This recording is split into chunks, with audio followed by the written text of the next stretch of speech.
What is up, guys? Fonzarelli Fell-Handed here. Today, we are in my second favorite ship in the game, the Pensacola Tier 5 American Cruiser on Shards.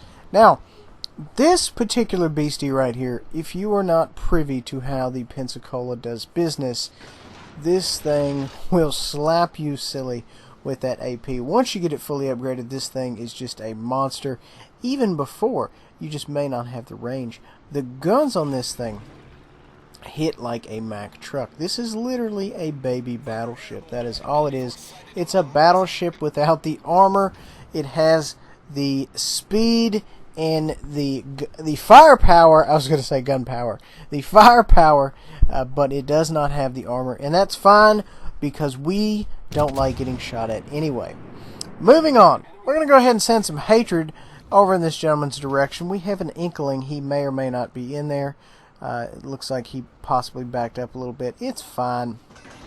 Not exactly a brisk reload. A lot of your German cruisers are going to out DPM this bad boy. But you know what? For, pound for pound, I would go with the Pensacola. Moving on. As you can see here, guys, about 10 o'clock, we've got a smoke cloud over there. That is indicative of a DD, as you all know. However, I have no fish to send in that direction, so we are just going to have to deal with it. Also, if you are wondering what I'm using to lock the guns, go with preset 3. I think there's one other option where you can lock guns. The one I'm using in particular is preset 3. I highly recommend it.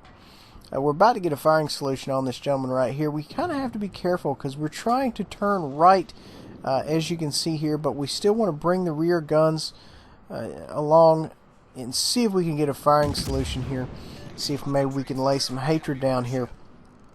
It's looking good, and in the module that you can get as an upgrade on this particular ship, I know upgrades and modules, different things, what have you.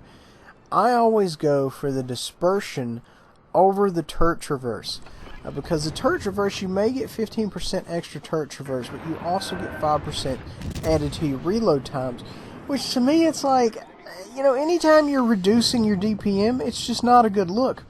So instead of doing that, I just increase the dispersion. Now, granted, if you're using preset 3 and you can lock your turrets, then your turret rotation isn't necessarily a factor unless it gets down and dirty and somebody's really close to you, and then that's kind of your fault because you let them get close to you. Okay, so moving on. I will get off the soapbox now. Now, you will notice we are not going full speed. We're going 1/2 here, and the reason we're doing this is we have this propulsion module offered to me by a sub by the name of Jarhead. This thing is amazing, and if somebody fires at me, I can throw the engines up to full, and we can be out of here quick, fast, and in a hurry. The difference in speed is just amazing, and I had no idea. It's very, very awesome. Kind of fumbled a shot right there. 5,600 damage, not necessarily setting the world on fire, but you know what? We're out here and we're making the guns run. It looks like we've got 2 down on each team, and that's fine. That's okay. I got a decent hit there. Looks like he's slugging it out with each other. Now, guys, this is textbook what you want to do with your cruiser. You want to engage people who are already engaged with somebody else so they don't fire on you. That is bottom line what you want to do. Guy finessed me a little bit right there. I know it's funny to say a battleship finesses, but he threw the engines back over the other way, and by the time my shells were in the air, he kind of got them going. But you know what? That's fine. We're still going to put some rounds on him. Not really getting a whole lot of effect. But you know what? We're going to keep shooting at him because what else are we going to do? He's a good target, and he's got assigned to us. 3 ships down there, top of the screen there, to the enemy's 2. We're going to try to pick it up here. It looks like those are going to hit him right there in the fanny. Managed to do a little bit of damage there. Not necessarily, pulling our weight at this point. Kind of like a giant liability, so we need to get out there and we need to change that. Trying to kind of target him in the rear end there, if you'll kind of see, that is the juicy spot, so to speak. Now, I'm also trying not necessarily to aim right at the waterline. I'm trying to aim about halfway up on the hull, see if we could possibly get a decent connection there.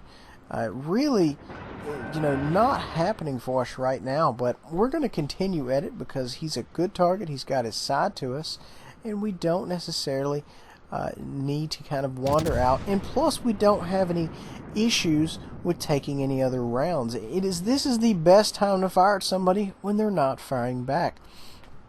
It's looking like it was kind of looking there for a second that was going to really do him in there, but it's probably going to be the fire realistically before anything else.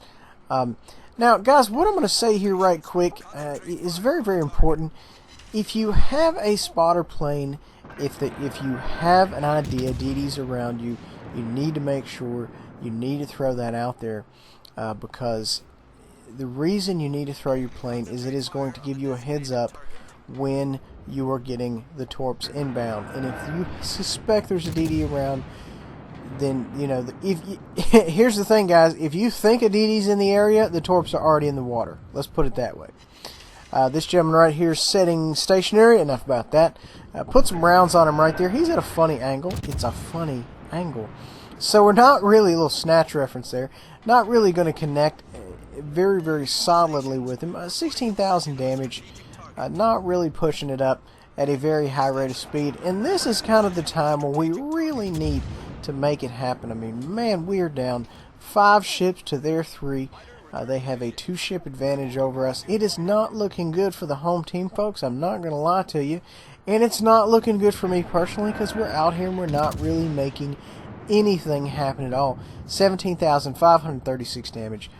Nothing happening. The dispersion on that was actually pretty decent, but we still only got, 2,000 damage. And this is why I say, folks, when somebody is putting rounds on you, to either, bow tank them or aft tank them. That way, simply because, they're not going to get that many rounds on target. And it's a good thing. It's always worked out for me. I know some folks disagree, but it's always worked out for me in the past. Speaking of broadsides, somebody say broadsides. This gentleman right here is just begging for a broadside. We're going to lay in a decent shot. It looks like we threw the engines over there, and it looks like the rounds went right by us, and kablamo. Citadel'd that gentleman to death. Get out of here. He did, however, give us about 1,500 damage, but that's okay. This is early in our game, and I think we can take it. Boom, yow. Get out of there. America. We are dispensing freedom to folks left, right, and center. We understand. We understand what it's like to be a squishy ship. We're in a squishy ship. But the entire premise of being a glass cannon is that it's a cannon. Moving on, 46,939 damage out here making it happen. We're going to lay in a shot to this gentleman right here. We're starting to get some momentum here. We're starting to get some citadels. We are starting to get some damage. We're starting to narrow up the gap here. And, it's a 3 to 4 type situation. So we're making things happen. We're going to continue to put some hatred here towards this gentleman. It looks like he's engaged with somebody else there. Did not happen for me. It looked like he possibly sped up. Well, I know that's what happened. He sped up right there. It looks like he may or may not be turning just a little bit. Be nice. Yep, he is turning. We can catch him right there in the side. Had a couple of there glance off. He's got some torps inbound. So while he's focused on the torps, we've got beautiful, beautiful, beautiful side shots here. This will probably be the end of them. It's not a good look. It was going to be the end of them regardless. So now we're actually getting somewhere as far as the team goes. 56,000 damage. We're getting somewhere as far as the team goes, and myself personally, we are making it happen. However, it's not a good look right now, and it's a 2v3 type situation. Now, granted, myself and this other gentleman versus 3 other guys, not really sure, as far as how much damage they've taken, what it's looking like, what have you. So we kind of make sure, we need to go out here, we need to be cautious, but at the same time, we need to go out here and we need to make some things happen, because this is the definition of clutch time. This is, all or nothing type situation if they don't win on points, which is very possible. They may, just beat us out on points before we can even get anywhere. we're going to try to go over here and possibly take this cap spot. Not really seeing a whole lot as far as the baddies go.